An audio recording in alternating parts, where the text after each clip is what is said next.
আসসালামু আলাইকুম রহমতুল্লাহি ওয়া বারাকাতুহু। আলহামদুলিল্লাহ নাহমাদুহু ওয়া নুসাল্লি আলা রাসূলিল কারীম, আম্মা বা'দ। সম্মানিত দর্শক মণ্ডলী, যে যারা যেখান থেকে দেখছেন, দূরের ও কাছের, দেশ ও বিদেশ থেকে, সকলকে আন্তরিক শুভেচ্ছা ও সাদর সম্ভাষণ জানিয়ে শুরু করছি প্রতিদিনের ন্যায় আজকের অনুষ্ঠান পর্ব। প্রিয় দর্শক মণ্ডলী, ইতিমধ্যেই আমাদের কাছে প্রশ্ন এসে জমা পড়েছে অনেকগুলো। রোজা মাকরুহ হওয়ার কারণ কি কি, এই সব বিষয়গুলো একটু যদি জানাতেন, এবং মাকরুহ কাকে বলে। সম্মানিত দর্শক মণ্ডলী, প্রথমে আমরা জানবো মাকরুহ অর্থ কি। মাকরুহ শব্দের অর্থ, এটির শব্দটি এসেছে কারাহাত থেকে। কারাহাত মুস্তাকুন মিনাল কারাহা, মাকরুহ ও হুয়া মুস্তাকুন মিনাল কারাহা। কারাহা থেকে এসেছে। কারাহা মানে মাকরুহ, অপছন্দনীয় বা অপ্রিয় কাজ। রোজা রেখে কিছু কাজ করলে শরীয়তের দৃষ্টিতে রোজা মাকরুহ হয় বা অপছন্দনীয় হয়। আল্লাহ তাআলা সেটিকে অপছন্দ মনে করেন, ফলে সওয়াব কমে যায়। তবে সে কারণে রোজা মোটেই ভঙ্গ হয়ে যায় না, তবে মাকরুহ হয়। অপছন্দনীয় কাজ, যেটি রোজা থেকে একজন রোজাদার ব্যক্তির জন্য অবশ্যই সেগুলো থেকে বিরত থাকা জরুরি। এরকম কাজ প্রায় 19টির মধ্যে রয়েছে। 19টি কারণে রোজা মাকরুহ হয়ে যেতে পারে। তার মধ্যে থেকে বর্ণনা করার জন্য আমরা চেষ্টা করব ইনশাআল্লাহ। প্রিয় দর্শক মণ্ডলী, 1 নম্বরে হচ্ছে শরীয়তসম্মত কারণ বা ওজর ছাড়া কোনো বস্তুর স্বাদ আস্বাদন করা বা চর্বণ করা, চিবানো। এটি যদি কোনো ব্যক্তি করে তাহলে অবশ্যই রোজা মাকরুহ হয়ে যাবে। যেমনটি এসেছে জাওয়াহরুল ফাতাওয়া খণ্ড 1 পৃষ্ঠা 22, জাওয়াহরুল ফিক খণ্ড 1 পৃষ্ঠা 379, বুখারী শরীফ 1903 নম্বর হাদিস। বিশেষ করে জাওয়াহরুল ফাতাওয়া 1 নম্বর খণ্ড 22 নম্বর পৃষ্ঠা, জাওয়াহরুল ফিক 1 নম্বর খণ্ড 379 নম্বর পৃষ্ঠার মধ্যে প্রায় সবগুলোই রয়েছে। এই কারণে আমরা দলিলের দিকে না গিয়ে আমরা মাকরুহগুলো বলবো। শরীয়তসম্মত কারণ বা ওজর ছাড়া কোনো বস্তুর স্বাদ আস্বাদন করা বা চর্বণ করা, চিবানো, এগুলো হলো সম্পূর্ণ রোজাদারের জন্য মাকরুহ হবে। রোজাদারের জন্য আরেকটি মাকরুহ হচ্ছে জরুরি প্রয়োজন ছাড়া অপারগ হওয়া ব্যতীত কোনো কিছু চর্বণ করে শিশুর মুখে দেওয়া। শিশুর মুখে দেওয়া যাবে যদি অপরিহার্য কারণ হয়, যেটার কারণে জীবন নাশ হয়ে যাওয়ার আশঙ্কা থাকে, এমনটা যদি হয় তাহলে অবশ্যই করা যাবে, তাছাড়া করাটা মাকরুহ হবে।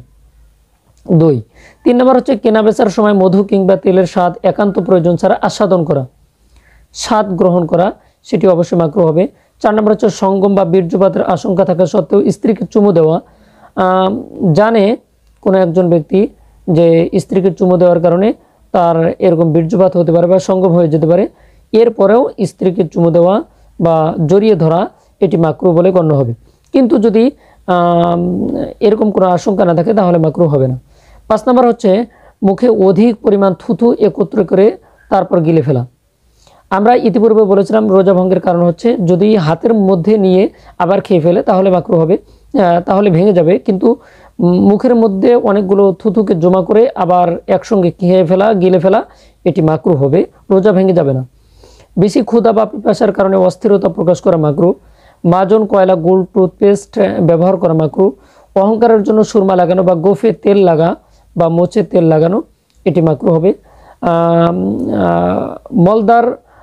মলদারের পানি দ্বারা এত বেশি ধৌত করা যে ভেতরে পানি চলে যাওয়ার আশঙ্কা হয়, মানে পায়খানার রাস্তায়, বাথরুমের রাস্তায় এত বেশি পানি ব্যবহার করা, ইউজ করা, যেগুলোর কারণে পানি ভেতরে যাওয়ার আশঙ্কা হয়, এমনটা করা মাকরুহ।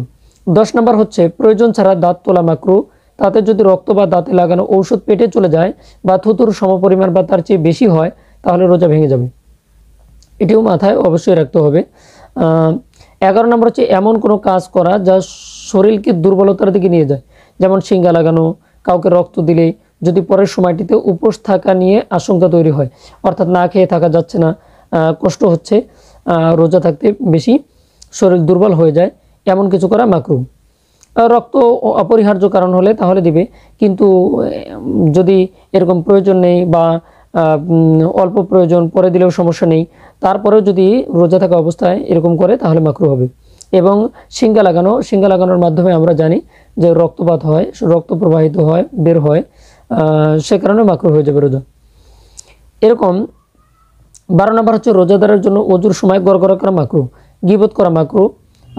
13 নম্বর। 14 নম্বর হচ্ছে গালিগালাজ ও শোরগোল করা মাকরুহ। টিভি সিনেমার অপছন্দনীয় অনুষ্ঠান দেখা ও গানবাদ্য শোনা ইত্যাদি, এগুলো হচ্ছে মাকরুহ। 15। 16 নম্বর হচ্ছে অশ্লীল কথা বলা মাকরুহ। এই তিনটি 14, 15, 16 গালিগালাজ ও শোরগোল করা, টিভি সিনেমার অপছন্দের অনুষ্ঠান দেখা এবং মোবাইলে বা টেলিভিশনে, কম্পিউটারে, ল্যাপটপে আমরা অশ্লীল কোনো গান, কথাবার্তা শোনা, গান শোনা বা দেখা, সিনেমা দেখা, এই সবগুলো মাকরুহ হবে। সহিহ ইবনে মাজার মধ্যে এসেছে 1691 নম্বর হাদিস, দারিমি শরীফের 2762 2762 নম্বর হাদিস, মিশকাতুল মাসাবি 2014 নম্বর হাদিস। হাদিসটি বিশুদ্ধ। নবীজি সাল্লাল্লাহু আলাইহি ওয়াসাল্লাম বলেছেন, কামিন সাইমিন লাইসা লাহু মিন সিয়ামিহি ইল্লা যমা ওয়া কামিন কায়মিন লাইসা লাহু মিন কিয়ামিহি ইল্লা সাহার। অর্থাৎ অনেক রোজাদার রয়েছে যাদের শুধু না খেয়ে থাকা ছাড়া তেমন কোনো ফল বা সওয়াব আশা করা যায় না, এবং অনেক রাত্রি জাগরণ করে ইবাদতকারী রয়েছে, নিশি জাগরণ করা ছাড়া আর কোনো ফল পাওয়া যায় না। হাদিসের মধ্যে এসেছে, তার মধ্যে একটি হচ্ছে অশ্লীল কথা বলা, টিভি সিনেমা, গান, গালিগালাজ ইত্যাদি বিভিন্ন খারাপ কাজ, মিথ্যা কথা বলা। 17 নম্বর হচ্ছে মিথ্যা কথা বলা।